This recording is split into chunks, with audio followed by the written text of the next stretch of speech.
শিক্ষা জাতিৰ মেৰুদণ্ড শিক্ষা অবিহনে কোনো জাতি উন্নয়নৰ মুখ দেখিব নোৱাৰে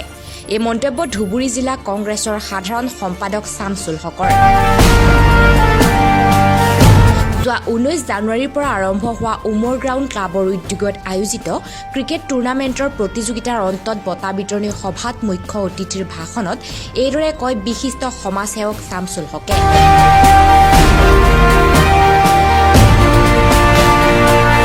যেনেকৈ জাতিৰ মেৰুদণ্ড তেনেকৈ খেল শিক্ষাৰ মেৰুদণ্ড বুলি আখ্যা দিয়ে সমাজকৰ্মী শামছুল হকে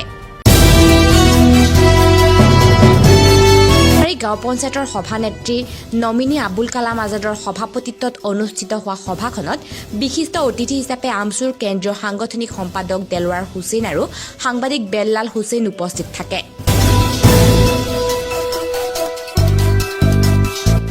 প্ৰায় 20 দিনীয়া খেলখন কেইবা শতাধিক খেলপ্ৰেমী ৰাইজ উপস্থিত থাকি উপভোগ কৰে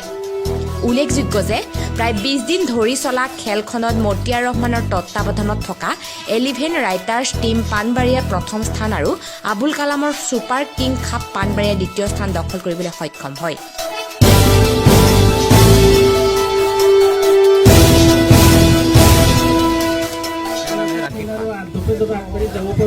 पहले साल में हम लोग शुरुआत में हार गया इसलिए हमारे टीम लड़खड़ा गया लेकिन उसके बाद हमारे जितने भी प्लेयर्स हैं वो सब अच्छे प्लेयर हैं लेकिन उसके बाद लास्ट में हमारे प्लेयर सब बैलेंस पे आ गया और हम लोग